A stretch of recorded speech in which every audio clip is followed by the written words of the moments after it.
Dun, dun, dun, dun, dun.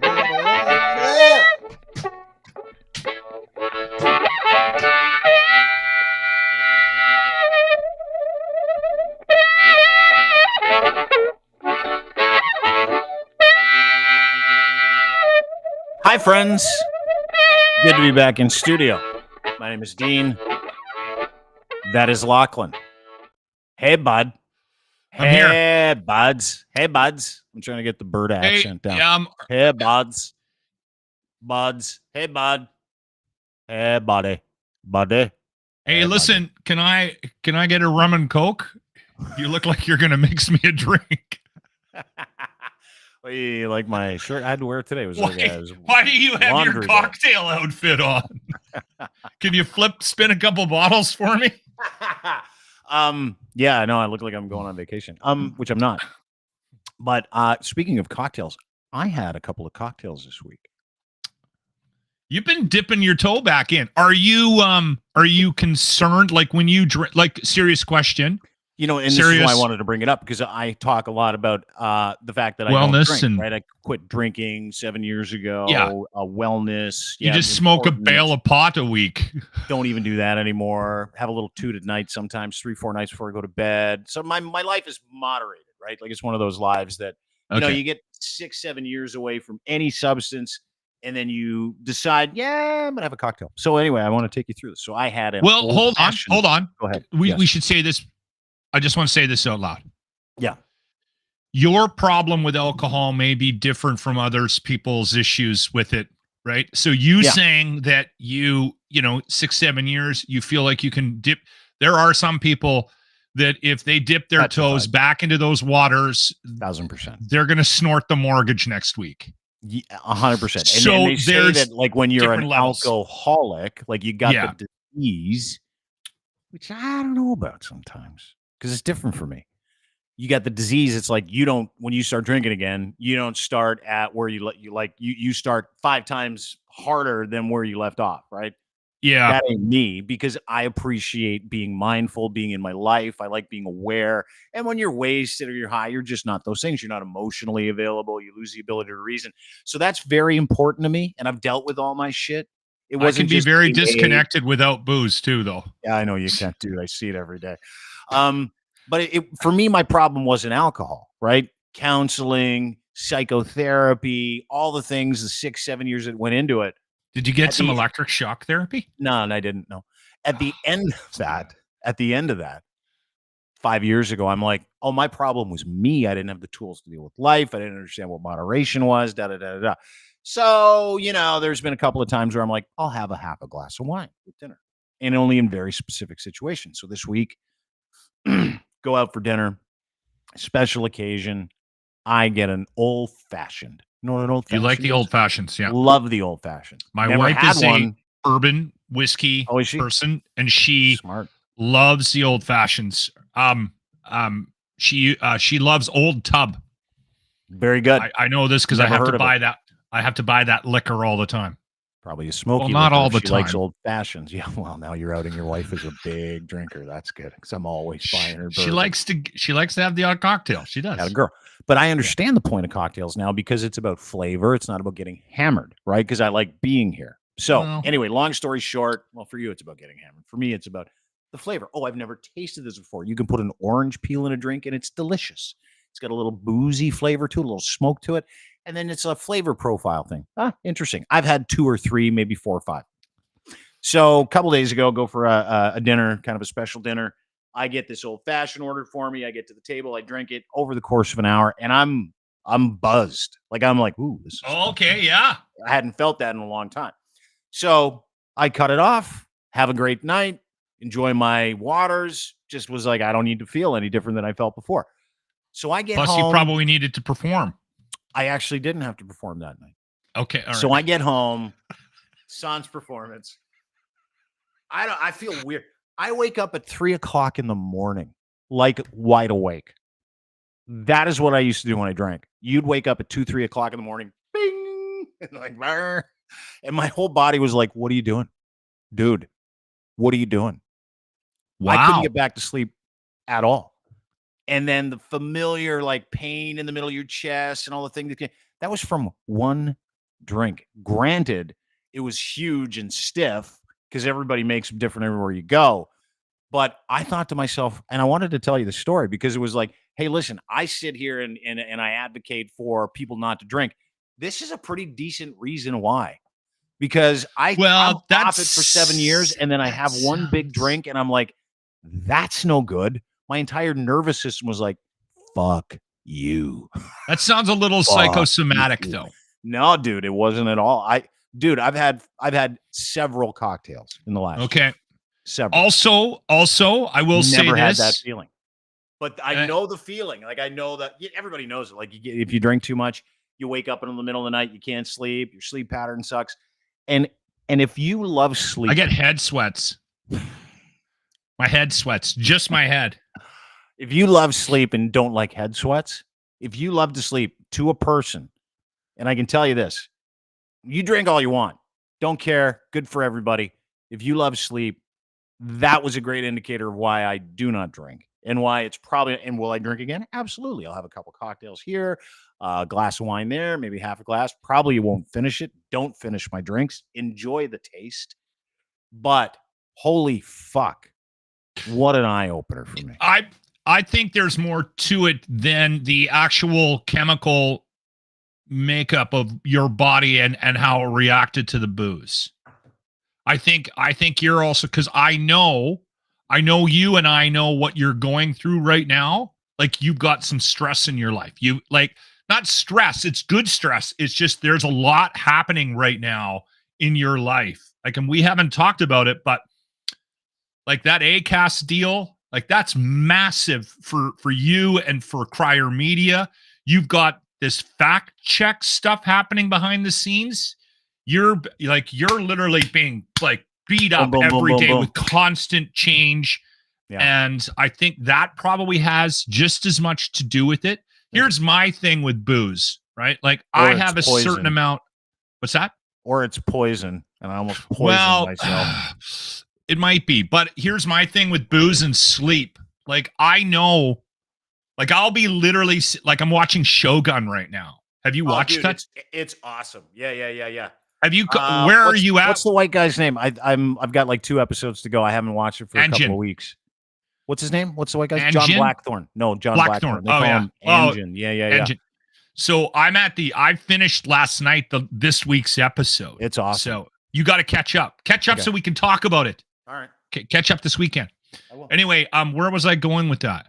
Oh, I'll be sitting up here in the loft. I watch TV up here behind me, right? Like I spend a lot of time in this room. It's actually kind of disturbing.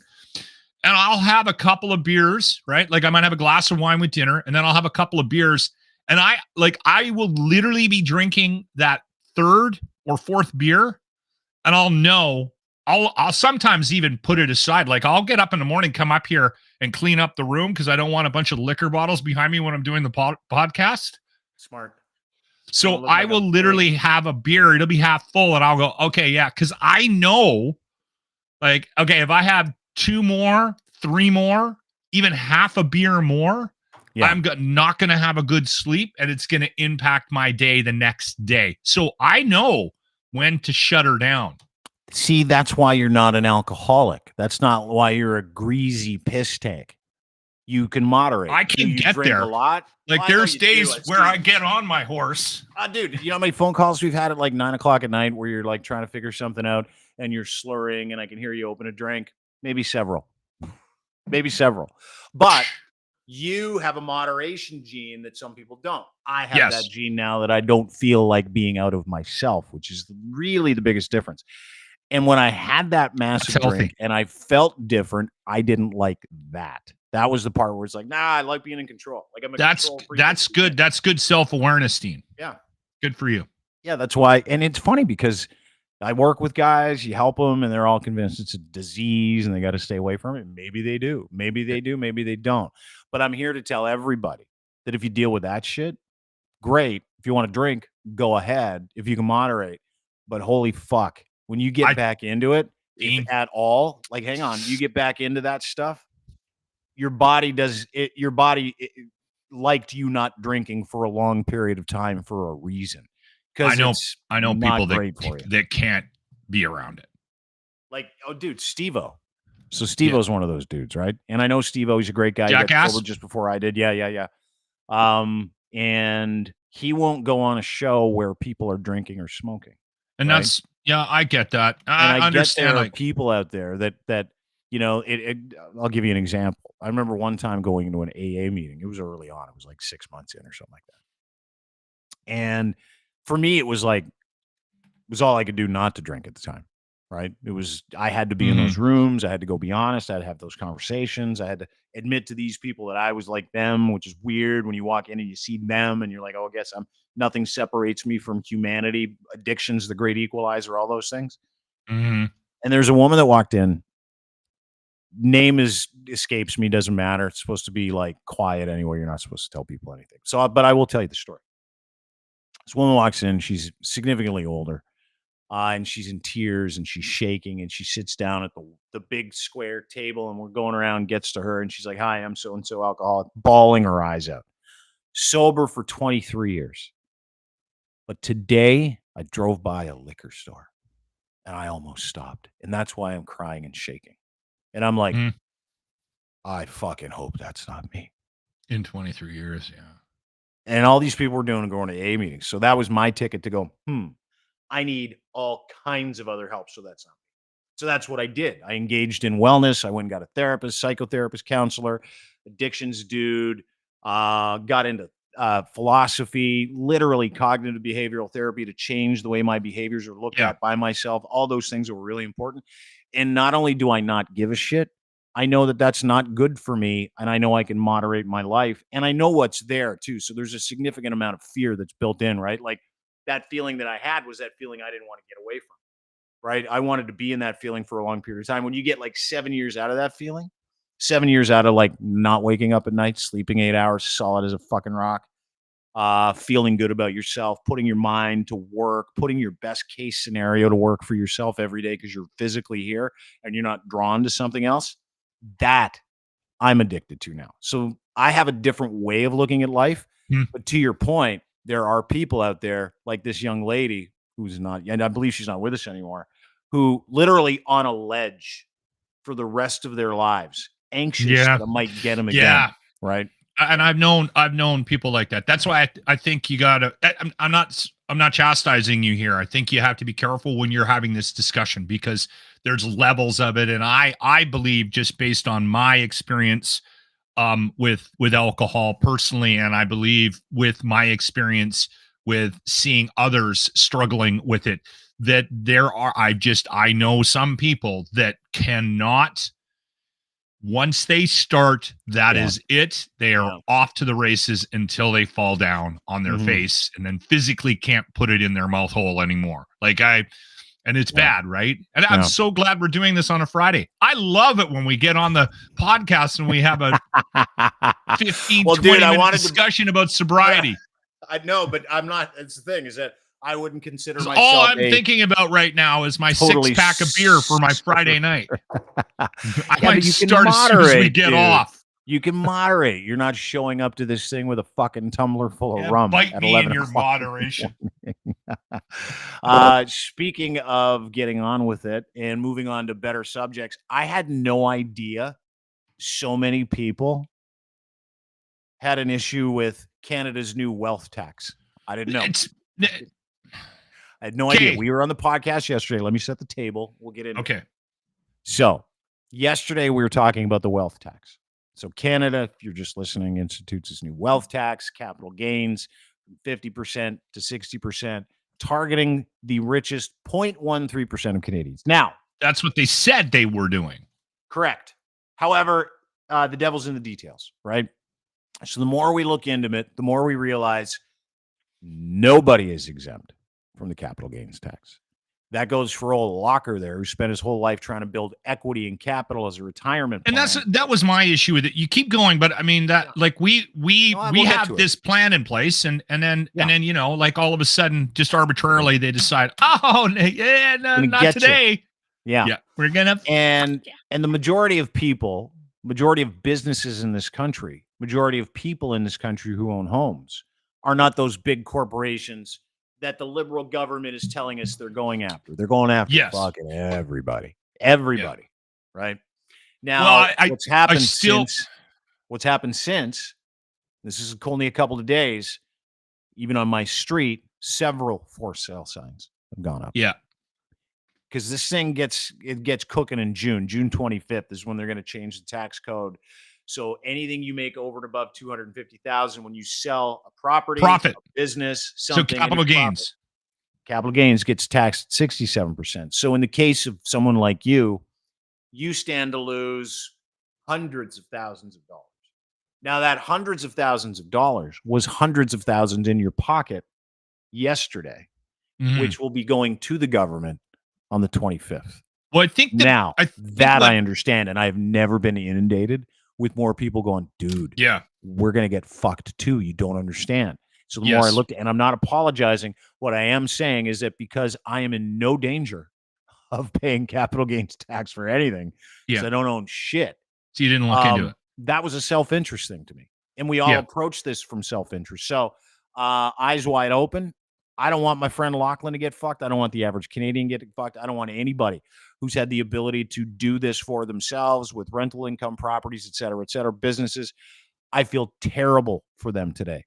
Terrible. But I don't know what else to say or do because of how fucked this country is. I think the reason why you got inundated and I got inundated with stuff, I had a large number of people giving me financial advice last night on my Twitter and social feeds. So, which I thank you for that. But I think the reason why you got pounded yesterday is because you were a bit of a cock about it.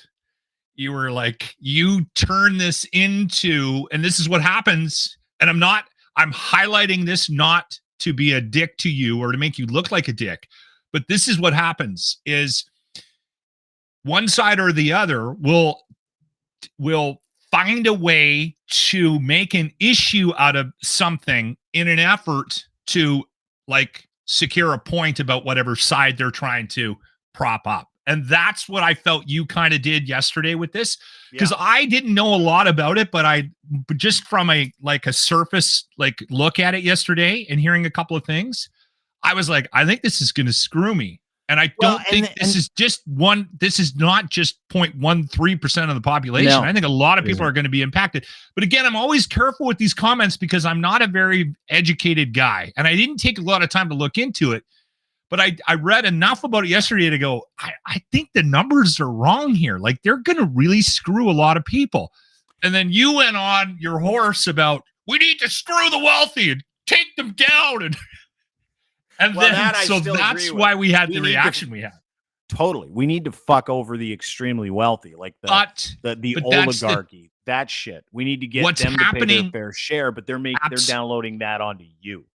Absolutely. That's absolutely what they're trying to say in the budget and what they're saying the budget is doing is not true. And it is going to it's not going to implicate the entire country. Everybody isn't going to be impacted by the capital gains, right? But there's going to be enough people that aren't just like, I could show you my bank statements. They're not that impressive. And we did some math yesterday with our accountant, my wife and my accountant did the math. I sat and looked over someone's shoulder. And this will impact us.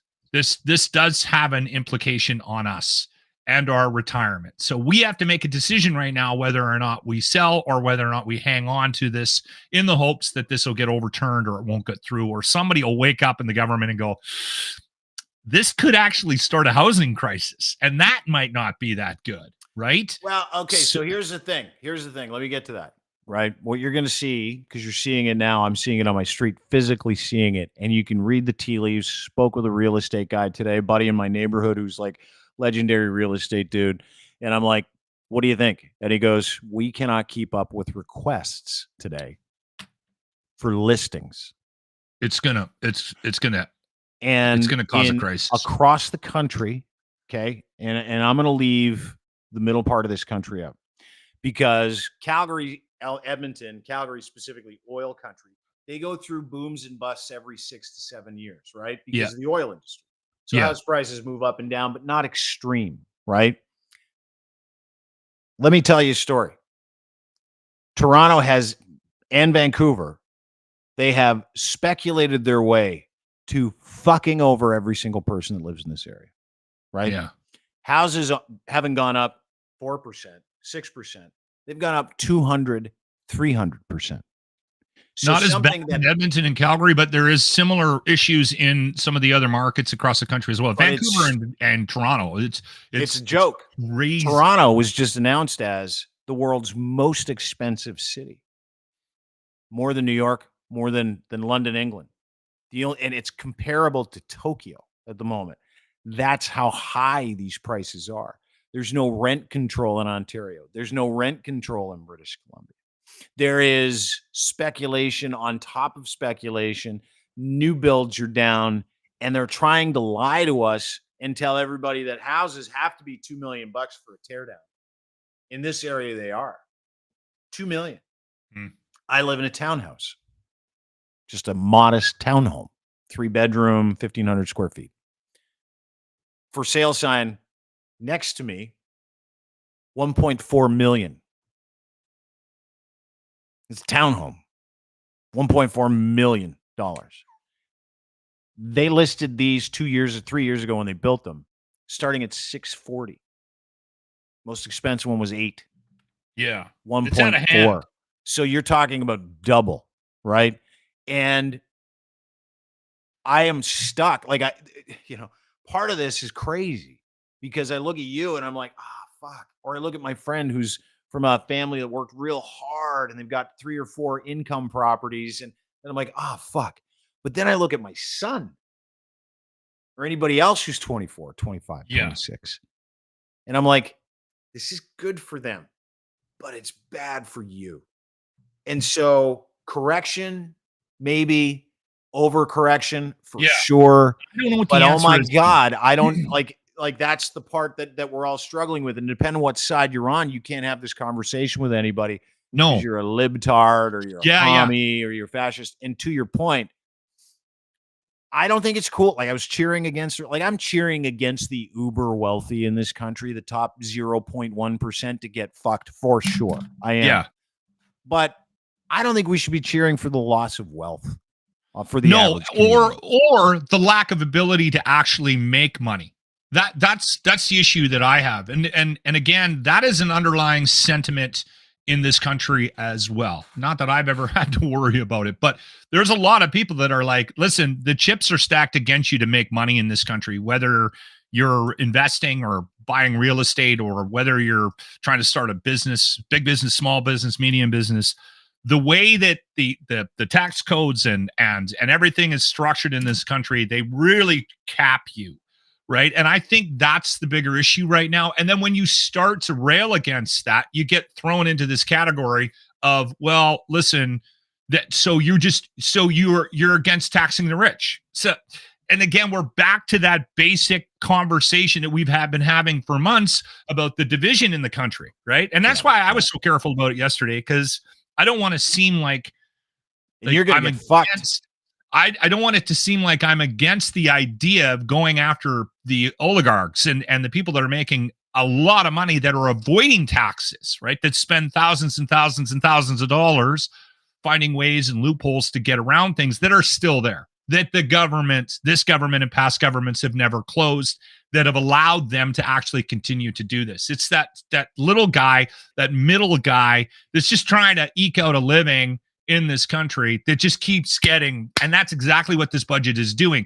And they're standing up on the stump and they're telling everybody that that's not what they did. And that's what they did. They did it again. So, and by masking this as we're trying to take care of the young people, right? And then, so it's the same conversation that, again, I can give you one more example and then let's move on. But I remember when I was mad about all the money they were spending about the bike lanes, and I literally had a woman tweet me and go, "So you want my kid to die?" And I'm like, holy shit. I am angry that they're spending millions of dollars building bike lanes in a city where it's winter 6 months of the year. You can't ride a bike. Yes, I do want all your kids to die. However, you can scooter 12 months of the year if you get all terrains. You know that because that's what you do. So you do appreciate those bike lanes now. Listen, I've started calling them scooter lanes whenever I get a chance. So that, again, we're back to that base conversation where it's when you try to poke, or stick your nose into a conversation and go, yeah, but hold on here. Like, I'm barely getting by. And this capital gains thing is really impacting me. They go, oh, so you want the rich to get richer? Oh, I know. They do it all the time. And they did it with the tech. And you know who does that? I'll tell you who does that. The Liberal Party and the NDP Party. Oh, the Liberal Party and their messaging is just awful. So what I hope funny part is, and let me just kind of get through this. The funny part is that this is a government that says we're too divided, right? And then keep in mind, we're too divided. Need to bring everybody together. We're going to help all the poor people. Going to do that. So they'll hustle in this capital gains thing. And then they won't tell you that people like Lachlan or my buddy's Portuguese family who's worked their dicks off for the last 30 years is going to lose like hundreds of thousands of dollars. Hundreds of thousands. Hundreds of thousands. They worked for their whole lives. And then when you go, hey, that's not fair, right?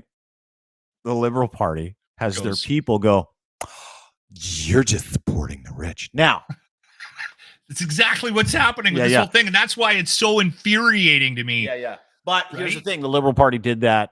They do that with everything, right? They do it in a soft way to make you feel like, maybe am I being unreasonable? Virtue signaling. I don't want to have to give you a bunch of money because you just decided that that's where you're going to take it from to pay for all your election promises, right? Yeah.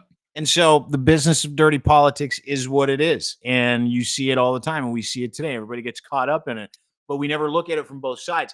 And were it not for you, my buddy Frank Gunn, who's an AP photographer, great guy, a couple of other economists, I got a chance to talk to over the past couple of days, which not the average Canadian does not have access to these people that have the ability to explain it to them.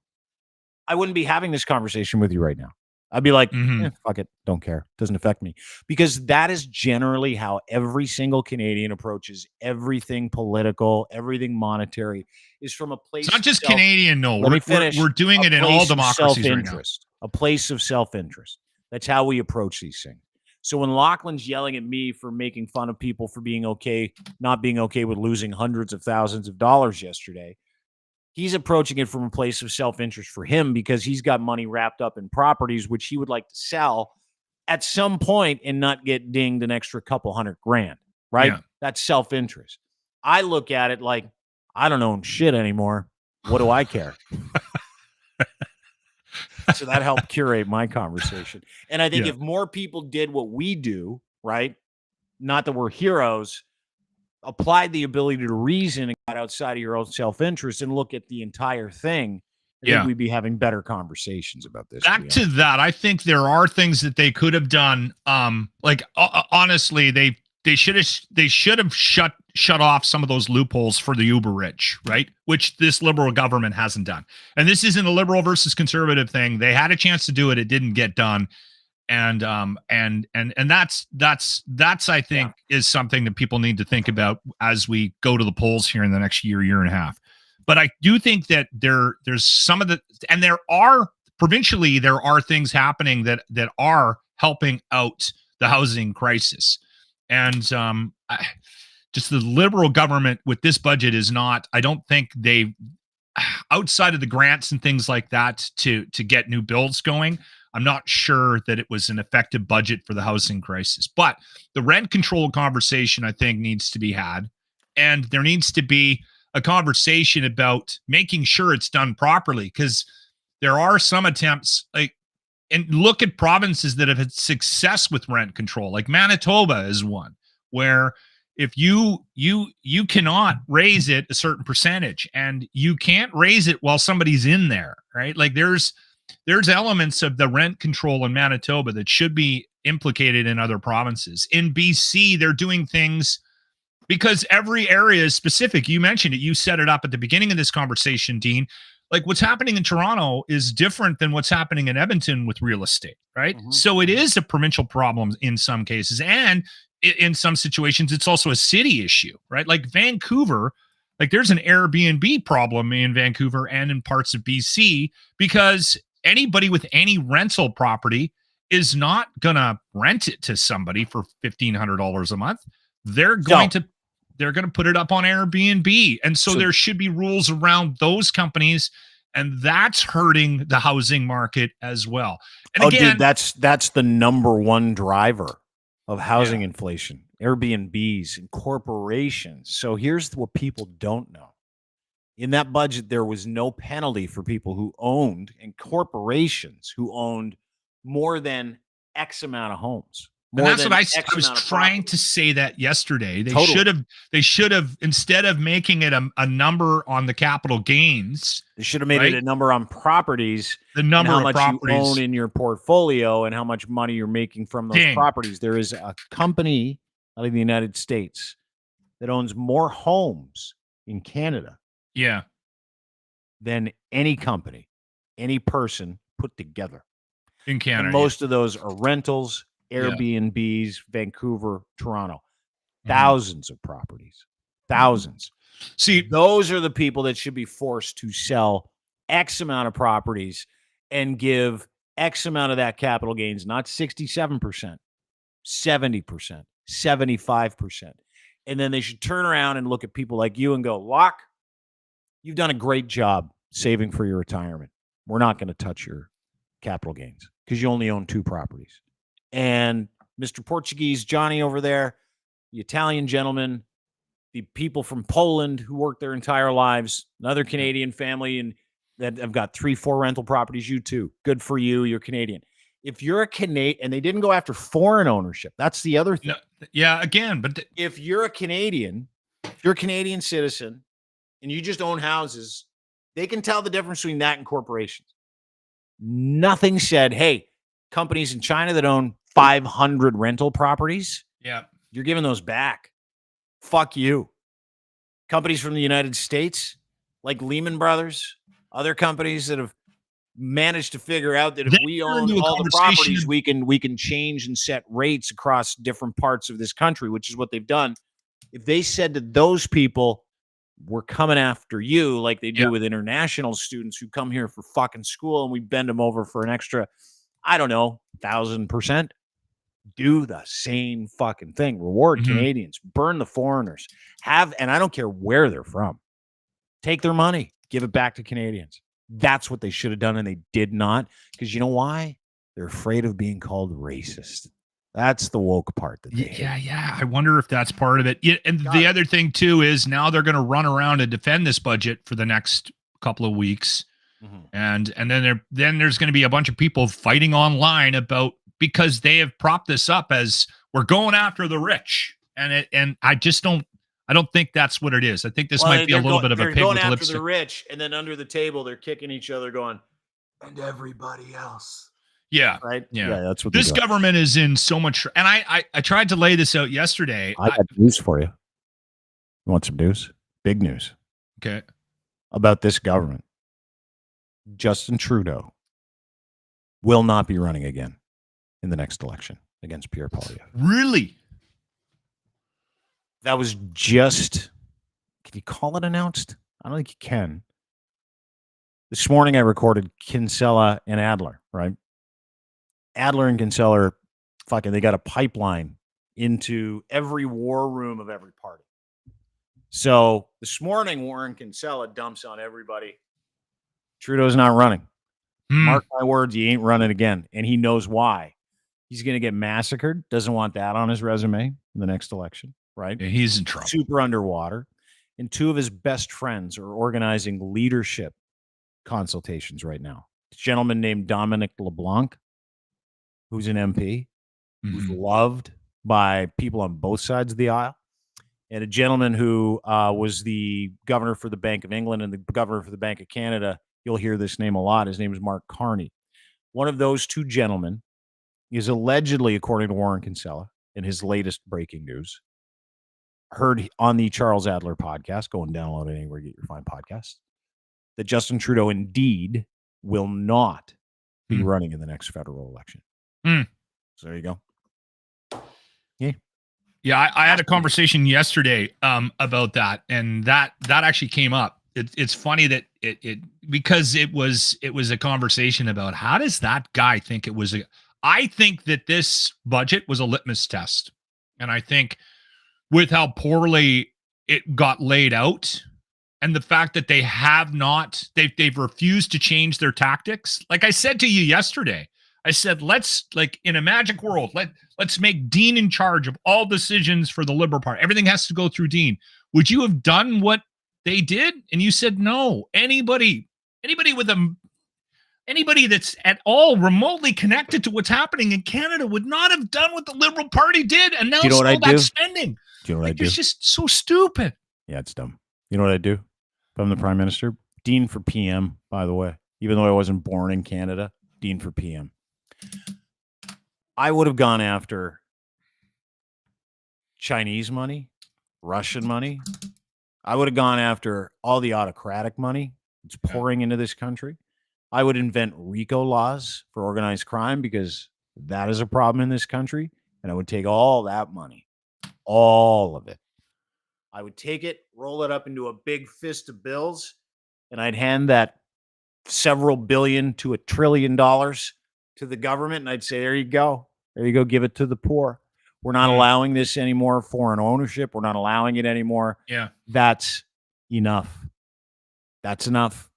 We're going to give all that money that these companies have been flooding and these countries have been flooding into this country to buy our land, to buy our homes. You can call me xenophobic all you like. I don't give a fuck.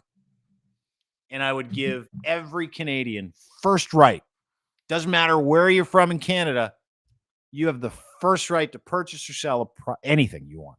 And you also don't get dinged. And you download all of those overages and all of those taxes on every single company that comes from another country that wants to taste our milk and honey, that wants to fucking put Canadians on the street because you're coming over here with boatloads of money, that ill-gotten gains and companies and government money that gets flooded into this country. I think it happens more than people realize. Dude, it is a tax haven for a lot of huge. Yeah, but I didn't see any of that in this budget. You have to be creative with how you try to hide your taxes here, right? Like, and again, the real estate market has been one of those, and that's kind of where we're at. That's kind of why we're at where we're at. Hey, can I ask you a question? I was 16. I was 16. In a desperate attempt to try to move on to another topic. Sure. And this is a test. Okay. And I actually want people to comment because I don't want to get into it today.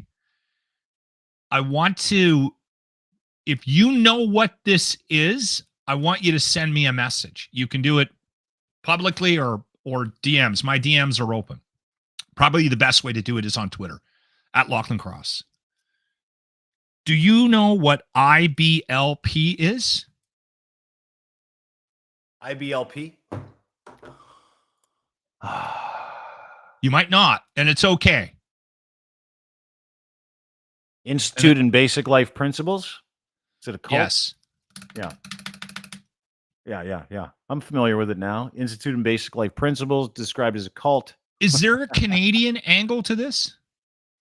Non-denominational Christian fundamentalists. It serves as an umbrella organization for several ministries established in American Christian minister Bill Goddard, 1961. The stated purpose of the organization is to provide instruction on how to find success in life by following biblical principles. This involves programs that include seminars for ministry, community outreach, troubled youth, mentoring, and international ministry. IBLP has been described as a cult. And more specifically, it's a underground attempt to try to take over governments. Yeah. That's the underlying thing. And the only reason I brought it up is because my wife has been watching the Duggar. You know, the 19 kids in Canada. Dude, yeah. History. The IBLP was originally organized in 61 under the name Campus Teams. This is MLM. This is just recruiting cult members and scaring the shit out of kids. That's all it is. IBLP was headquartered in Chicago after headquarters facility, East Texas, Big Sandy. Started promoting basic youth conflicts. 20,000 people in the 70s. In 79, they bought a Learjet In 2008, the rise of celebrity status of one group of the IBLP followers, the Duggar family, through the Duggars. TLC. Is it Duggars or Duggars? Duggar. Yeah. 17 kids and counting brought a new wave of interest in the organization and its teachings. Yeah. So basically what it was, and the reason why I thought it was interesting and the reason why I wanted to bring it up is because I've never heard of this. And it was my wife who brought it up because she's watching the documentary on that family. Yeah. Because she used to watch that show. Mm-hmm. My wife, who is probably one of the smartest people I know, watches the worst TV. I don't know what that is. Some of the smartest people I know watch the dumbest TV. My significant other is incredibly smart. She cannot go to sleep unless she watches a half an hour of what she calls trash TV. Trash TV. My wife has a similar, like, I walked into the bedroom last night. She's watching Survivor. I don't know anybody who watches Survivor. My wife, dude, you know how many episodes Survivor. of Vanderpump Rules I've had to watch over the past couple weeks? I'm like, fucking really? You watch this? So this morning, my wife and I are getting ready to go. We're spending a lot of time together, by the way. Yeah. Our marriage is it's getting healthier by the day. Solid. Yeah. Anyway, she says to me, she goes, "Do you know what IBLP is?" And I'm like, "Absolutely never heard of it." She goes, "You need to watch the Duggar documentary." Man, dude, I'm looking at this on the wiki page. Sounds fascinating. I want to get into this. Ridiculous. In addition to adherence to the Bible and their ideas of Christian ideals, the IBLP considers men. Hang on, considers men in particular the patriarch of the family, so it already subjugates women to be superior, whereas women are expected to obey men in every way. That is not going to work in your relationship or mine. I'm just letting you know. This includes the home, school, workplace, and marriage. Women are raised to learn how to become good wives and mothers and birth and raise children. For IBLP men, chosen by women's fathers to be their husbands. Couples are matched after complex courtship overseen by both sets of parents. Women are not allowed to date or flirt. All attempts at flirting, as well as wearing makeup, perfume, nail polish, high heels, are seen as lustful. Fuck, Jordan Peterson believes in this shit. Brianna, I think. Yeah. I think she might have been tied into an organization here locally. Yeah. We had her on a couple of weeks ago. Brianna Brown. She was in a cult for 26 years before she escaped. The other thing was... Hang on, I'm not done. Okay, women are also discouraged from attaining higher education. Some of Goddard's personal secretaries were allowed to wear red nail polish and heels, probably because he was banging them. Consumption of all media, such as television, movies, most music, and the internet is not allowed. Brianna Brown, same thing. Yeah. Through non-contemporary Christian music is accepted. All music which features syncopation is banned. Dancing is not allowed. Consumption of alcohol is also banned. What the fuck? Women are supposed to wear ankle-length dresses and never cut their hair. Their presence of text printed out onto dresses is not allowed. They can't have words on their dresses. It's thought to bring attention to the body. Men are expected to wear dark suits, white shirts. Blue jeans are seen as ungodly. Men are also expected to be circumcised, as being uncircumcised is impure. Oh, this gets better. Children are homeschooled. Do not leave the house at all. Certain toys such as Cabbage Patch dolls are forbidden. Sexual education is not part of IBLP teachings. Teachings on marriage. Husband's the head of the household, complete authority over his wife and children. It's God-given. And he has to correct her, quote, deficiencies. Ooh. Yeah. So this is a cult. That's all it is. It's a Christian cult, IBLP. Yeah. That's all it is. Anyway, the other thing was too is there's this overwhelming desire to try to understand why Trump is so successful in the States. Yeah. And if you take a deeper dive into this, apparently I don't know much about it. This is just based on a very sort of initial conversation I had with my wife and this Duggar documentary, the Duggar family, is that it does sort of give a better sense, because we've had conversations, my wife and I, occasionally, where just like, can you believe, like, this is just complete madness, like the Trump thing is just madness. But there is a belief that Trump is doing the things that extreme right, that evangelical organization, Christian sort of following in the States and in democratic countries, that Trump and Trump-like leaders are doing things legally, like behind the scenes, to make it more palatable. Yeah. Just a quick question. Just a quick question for you. Okay, you and I have been doing this podcast for 3 years. During the pandemic, I've been warning about Christian extremism, Abrahamic extremism. This is an Abrahamic extremist cult, by the way, in case you're wondering, Christian cult, evangelical cult. Talking about how political leaders in the United States and Canada have embraced those groups, as you pointed out, which I've been saying now for 3 years. Yeah. 3 years. Been hard on this for 3 years. I'm only now seeing the average person in Canada and the United States go, this Christian nationalism thing is a bad deal. Yeah. And it's wrapped up in our politics. You're like, I've been fucking trying to tell you people that for I don't know how long. And let me point something out. All of them are sexual degenerates. All of them. Because they don't get taught about. Again, let me bring this up. No, you can say take blanket statements we got to be just a little bit careful with. Okay. The Duggar family. You ever heard of Josh Duggar? Duggar was the older brother that got sent away. An American convicted sex offender, former reality television show guy, the eldest of Michelle and Bob Duggar's. He's actually the reason why that show, I think, was pulled off the air. Duggar and his family gained fame on TLC 19 Kids and Counting spinoff. Duggar served as the executive director of that organization, Family Research Council. He resigned the position after he was reported to have molested multiple underage girls, including his 4 sisters, in the ages of 12 and 16. Awful that story. Entire fucking family is degenerate. And let me also tell you something else. These people, these super evangelicals, the IBLPs, some of those kids came out of there okay, I think. Some, not many. The inordinate amount of pastors that submit to this ideology that are being arrested for grooming, pedophilia, sexual assault of young people is unbelievable. So when you see them screaming about parental rights, the reason why that exists is because they don't want people knowing their dirty business. There might be a through line there. It is. I've only been saying it for 3 fucking years. Yeah. Really glad you're watching it and you're coming around. I'm not watching it. My wife watched it, but she said that because she knows how much I hate those shows. Yeah. I actually get, there's a couple of shows that I get angry about. One, my daughters watched the Kardashians and it drove me crazy.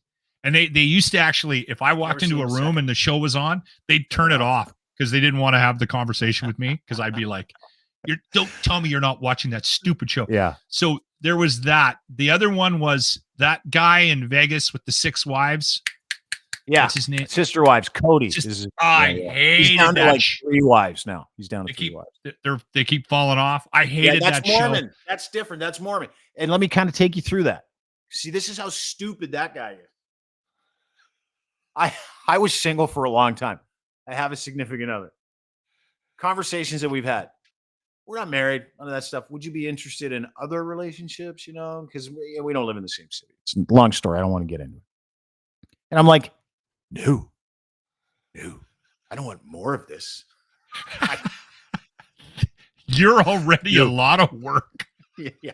No, she's you not. You told her That's that? The best part. It's like I hit a home run. Your dinner. This is good. This is good. This is good. I'm happy. It's good. I don't want to take any chances by bringing Was a wild this card into conversation this. revolving around the old fashioned too? No. Different. Is that why you went home and there was no? But you understand what I mean. Where you're like, you like Deb, you love Deb. Dean killed the evening.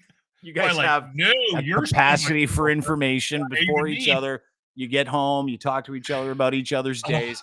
That guy Cody, had to do that 6 or 7 times a night. Okay, that show. Day? Okay, how was your day? Okay, how was your day? Crazy. Okay, how was your day? He fucking had to catch up with 7 women every single night to hear about it. And then he had to give that information back 7 times a night.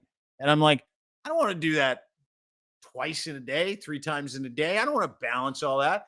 I barely have enough capacity to live my life. Never mind be in a relationship with another human being. You think I want to do that with like more people? The answer is no.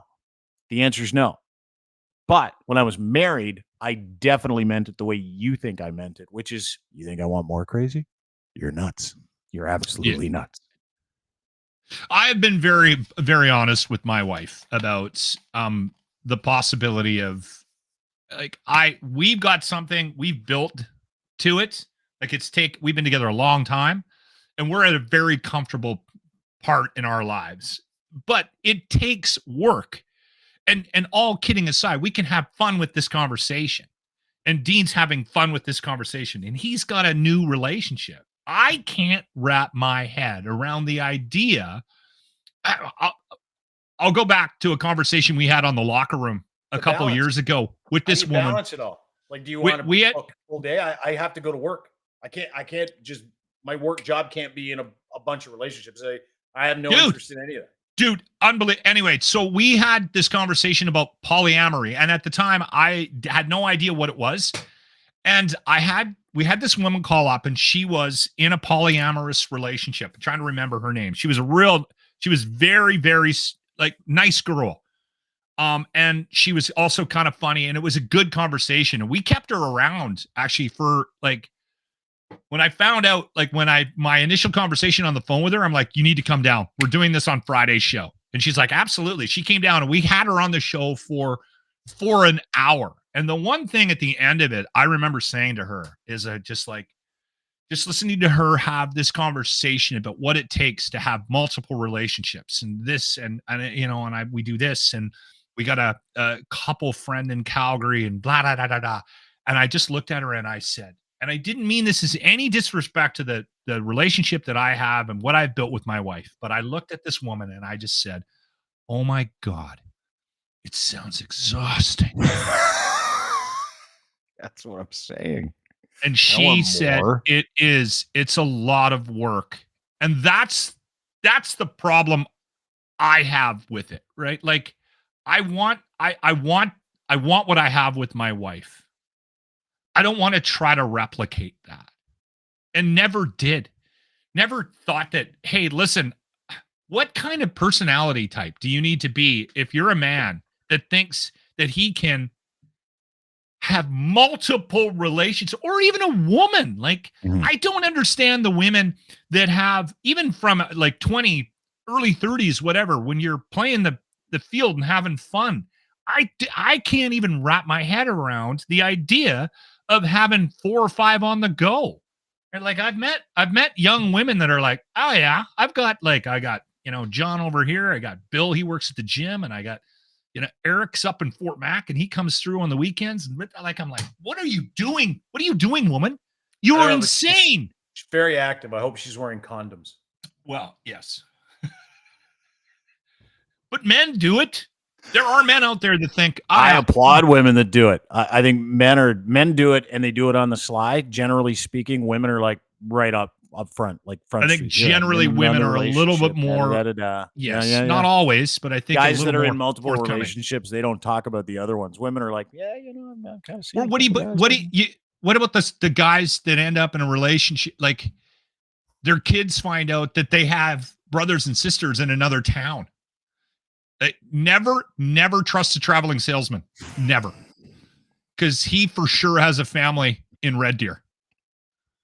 My buddy told me, long story, dad passes away. Dad moved back to Jamaica, lived in Canada for a long time, moved back to Jamaica. Always vacationed in Jamaica, right? Moved back to Jamaica to spend the last 20 years of his life. Goes back for the funeral a couple years ago. Goes there with his 6 brothers and sisters. Meets his other 12 brothers and sisters that he's never met. I'm like, what do you do? He goes, fuck, the inheritance is really tough to split. Apparently Bob Marley was a bit of a gosh. Yeah, like when he was on tour, had like different, he had buses traveling behind him. Yeah, with his wives and kids. Yeah. He was awesome. I love that. But again, that's not for me. I'm like, oh, wait a second. Like the other night, I was like, can we just sleep? Like, that's the way I am. Anyway, good to see you. I need a night off. Free to be here. replay? Don't forget, everything we do is, absolutely. Everything we do before we get to the Ardent Roof Systems Retro Replay of the Day, brought to you by Crier Media. Go to crier.co for more information. Check out our partners like Ardent Roof Systems, who bring us today's Retro Replay of the Day. We'll get to the golf tournament stuff in a minute.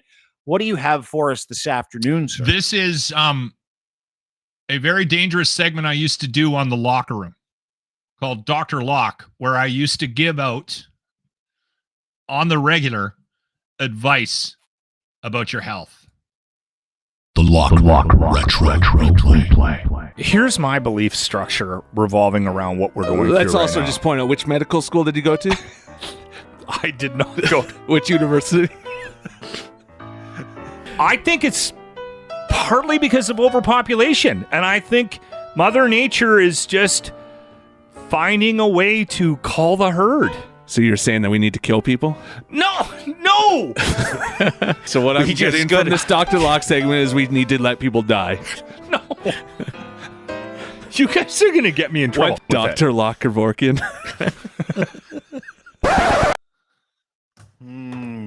Very dangerous segment. I still get what I people loved about that sending segment? me like stuff like Loc. Yeah, saying your advice didn't work. I rubbed Tabasco on my knee and it still hurts. Oh, sesame seed oil behind the knees. Never need I to be remember vaccinated. I remember that one. Yeah. And during the pandemic too, giving people medical advice. That's when I started doing it, because I'm like, you know what would be really funny if well, actually, when I started doing it is when Grant found out that I had when I ordered a scene card. I brought in mail one time. I used to click the doctor box. And they put it on your mail. So on my scene card, it says Dr. Loc. So might as well pretend to be one online during the most hotly anticipated medical era of our generation. See where the humor comes from? I do. Your employer didn't, which is probably why you're here. Great to have you at Lachlan Cross. By the way, sign up for that Ardent Roof Systems golf tournament by going to ardentroofsystems.com. Early bird pricing for a single, for a double, for a triple, for a foursome is in effect right now until the end of April. Don't miss out on it. The cost of the tournament will go up in May. If you would like to sponsor the Ardent Roof Systems charity golf tournament, maybe a hole or a silent auction item, just reach out to me. My email is out there. I get emails all the time from people. You can reach me on any social media platform. My DMs are open, and that's all I got. Again, ardentroofsystems.com is the webpage. This is a good one today. This is a good conversation. Buddy. Yeah, it was fun. Appreciate you. We'll talk to you soon. Have a great weekend. See you Monday. Lachlan Cross, ladies and gentlemen.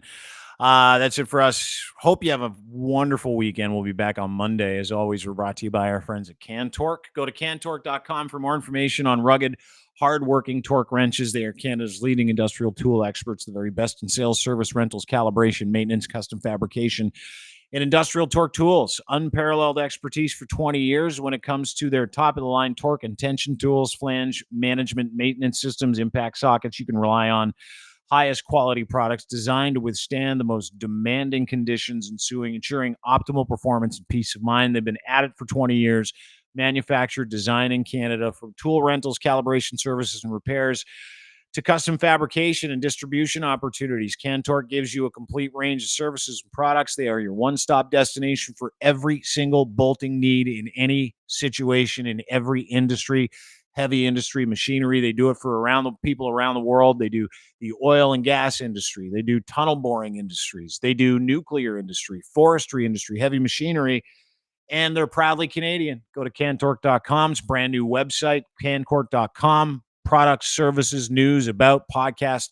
Become a distributor. It's all on the front page of their website, cantork.com. Check them out today. And we're brought to you by Muse Massage Spa. Our ladies are experiencing technical difficulties with their Twitter feed. However, you can hook up with them today at musemassagespa.com. You can go and visit them, 1290 Finch Avenue West, Unit 13, Toronto, Ontario. Emily and Riley are wonderful. They're going to be on the show with us this next week to talk about not only their tech issues, but the business of polyamory, etc. So we're going to have them on, but there are no better educators or advocates for the sex work industry. So make sure you get their podcast today. Crier Media has it. It's called Muse on the Mic. You can also get it on their Patreon feed, Muse on the Mic for the Patreon, Muse on the Mic for YouTube. Download, subscribe, read, listen, and make an appointment. Go get some therapeutic treatments. Their schedule is available. You can choose your Muse. You can see the spa. Check out their location. They're even giving people jobs. They're entrepreneurs, and they're lovely women. Go to musemassagespa.com today for more details. And as always, brought to you by our friends at factcheck.io. Fact Check is the disinformation killing software for the year 2024. Listen, it is all going to end at some point, and the people at Fact Check have wrapped their arms around how to figure out how to tell you what you're reading is verified or not. Pictures, videos, spoken word, text, URLs. It's disinformation killing software. It's in beta test right now, and you can join their beta team. Go to factcheck.io for more information. Join their beta team there and become a Fact Check verified fact checker. FAKTCHEK.io. Again, FAKTCHEK.io. Factcheck.io. Do you believe? I know I do when I use their beta, which is also an extension for Chrome that you can attach to your Twitter feed, and it shows up with colors to go, don't read this. It's fascinating. Have a great day, everybody. Appreciate you being here. Enjoy your weekend. We'll see you Monday. Bye.